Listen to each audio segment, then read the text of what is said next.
Before the unpleasantness of the 20th century really kicked into high gear, the world's great powers had a little get-together. It was called the Hague Convention of 1899. They all sat around, drank what I assume was excellent brandy, and agreed on the rules for properly murdering each other. One rule was particularly quaint: no projectiles designed to diffuse asphyxiating or deleterious gases. A lovely thought. Very civilized. This agreement lasted about as long as a ceasefire on a school playground. The French, ever the innovators, were technically the first to break it in August 1914, lobbing tear gas grenades at the Germans. It was mostly useless, about as effective as a sternly worded letter, but it was a fantastic opening act for the carnival of horrors to come. Enter Fritz Haber, a man who proves that being a genius doesn't automatically make you a good person. Haber was a brilliant German chemist who literally figured out how to pull nitrogen out of the air to make fertilizer. This process, the Haber-Bosch process, won him a Nobel Prize and has fed billions of people. An inconvenient side effect is that it's also perfect for making explosives. When the war started, Haber, oozing with patriotism, went to the German High Command with a pitch. He argued that chlorine gas, a common industrial byproduct, could be weaponized to break the stalemate of trench warfare. The generals were skeptical, not because it was monstrous, but because they thought it was impractical. They preferred the reliable efficiency of machine guns and artillery. Haber had to convince them that chemistry could be just as good at killing people. He was, unfortunately, very persuasive. The grand premiere for industrial-scale chemical warfare was set for April 22, 1915, during the Second Battle of Ypres. The Germans lugged 5,730 canisters containing about 170 metric tons of chlorine gas to the front lines. They waited for the wind to be just right because their master plan depended entirely on a favorable breeze. At 5 p.m., they opened the valves. French and Algerian colonial troops watched as a silent, eerie, yellow-green cloud, about 5 feet high, drifted slowly towards their trenches. At first, they were confused. Then they started coughing. Then their lungs began to dissolve. Chlorine gas reacts with water like the water in your lungs to create hydrochloric acid. The attack punched a 4-mile-wide hole in the Allied line. The problem was the Germans were so shocked by their own success, they weren't prepared to actually exploit the gap. With science creating a brand new way to die, the immediate response from the Allied side was, let's say, improvised. The first official countermeasure was a pad of cotton soaked in a solution of bicarbonate of soda. But in the heat of the moment, soldiers were given a much more organic piece of advice. They were told to urinate on their handkerchiefs or socks and hold them over their faces. As disgusting as it sounds, it actually worked, sort of. The ammonia in the urine would react with and neutralize the chlorine. Imagine being a soldier, huddled in a trench, watching a chemical nightmare drift towards you, and your commanding officer's brilliant survival tip is to pee on a sock. It's a perfect little snapshot of the entire war, a bizarre mix of futuristic horror and medieval desperation. The initial Allied reaction to the gas attack was predictable outrage. How could the Germans do something so barbaric, so uncivilized? They condemned it in the strongest possible terms. This moral indignation lasted for about 5 months. By September 1915, at the Battle of Loos, the British were ready with their own chlorine gas attack. Their first attempt was an absolute comedy of errors. The wind, famously uncooperative, blew the gas right back into their own trenches. So much for the moral high ground. It turned out the only thing more horrifying than being gassed by the enemy was gassing yourself by accident. This set the tone for the rest of the war. Every new horror introduced by one side was immediately copied and then improved by the other in a frantic, suicidal race to the bottom. Once everyone agreed that gassing each other was fair game, the chemists got really creative. Chlorine was a crude instrument. It was visible, had a strong smell, and was relatively easy to counter. So the French introduced phosgene in late 1915. This was a much more subtle killer. It was colorless and had a faint, supposedly pleasant smell of moldy hay. Its real genius was the delayed effect.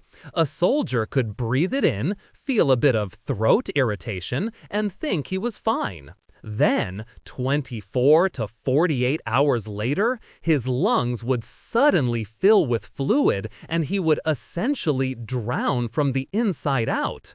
Phosgene and its close relative, diphosgene, were responsible for over 85% of all chemical weapon fatalities during the war. It was quiet, efficient, and utterly terrifying in its patience. Just when you thought it couldn't get any worse, in July 1917, the Germans introduced the undisputed king of battlefield poisons, mustard gas. Its proper name is dichlorodiethyl sulfide, but nobody called it that. It wasn't even technically a gas, but an oily liquid that vaporized slowly. It smelled faintly of garlic or mustard, hence the name. Unlike chlorine or phosgene, its primary purpose wasn't just to kill. It was designed to maim, to terrorize, to make life unbearable. It's a vesicant, which means it causes massive blisters on your skin, in your eyes, all down your respiratory tract. It blinded men, burned their skin through their clothes, and caused unimaginable pain. Worst of all, it was persistent. It would sink into the mud and linger for weeks, even months, silently poisoning the very ground the soldiers stood on. It turned entire sectors of the front into toxic wastelands, passable only at the risk of agonizing injury. As the chemicals got more sophisticated, so did the protection. We went from the pee-on-a-rag phase to actual, designed gas masks. The first attempts were not great. The British hypo helmet was basically a flannel bag soaked in chemicals that you pulled over your head. It had a flimsy celluloid window that would fog up instantly, effectively blinding you. Breathing was difficult, you couldn't hear anything, and they offered zero protection against skin blistering agents. It was like fighting a monster while wearing a sweaty paper bag. Eventually, this evolved into the far more effective small box respirator. This had a mask connected by a hose to a filter box containing charcoal and other chemicals. It worked well, but it completely the dehumanization of the soldier. The battlefield was now populated by faceless, goggle-eyed monsters stumbling through a chemical haze. The focus is always on the human soldiers, but they weren't the only ones suffering. The armies used millions of horses and mules for transport, and they died in horrific numbers from gas attacks. Specially designed horse gas masks were developed, making the poor animals look like something out of a steampunk nightmare. Messenger dogs and carrier pigeons were also casualties. The gas also devastated the environment, poisoning soil and water tables. And it created a problem that literally still exists. Every year, farmers in Belgium and France unearth unexploded WWI shells, including chemical ones. This iron harvest is so common that specialized bomb disposal units are a permanent fixture. They have to dispose of tons of this stuff annually. The war ended over a century ago, but the ground itself is still trying to cough up the poison that was dumped into it. After the war, everyone got together again and decided that maybe, just maybe, chemical weapons were a bad idea. This led to the Geneva Protocol of 1925, which banned the use of chemical and biological weapons in warfare. In a move of spectacular bureaucratic genius, it didn't ban the production or stockpiling of them. So everyone could keep making the stuff, they just had to promise not to use it first, a pinky swear on a global scale. And what about our friend Fritz Haber? His post-war life was tragic irony of Greek proportions. His wife, also a chemist, had committed suicide in 1915, horrified by his work. After the war, he continued his work on pesticides, developing an insecticide called Zyklon. A later formulation of this, Zyklon B, would be used by the Nazis in the gas chambers of the Holocaust. Haber, who was Jewish, had fled Germany in 1933. The weapon he pioneered for his country was ultimately turned against his own people, including some of his relatives.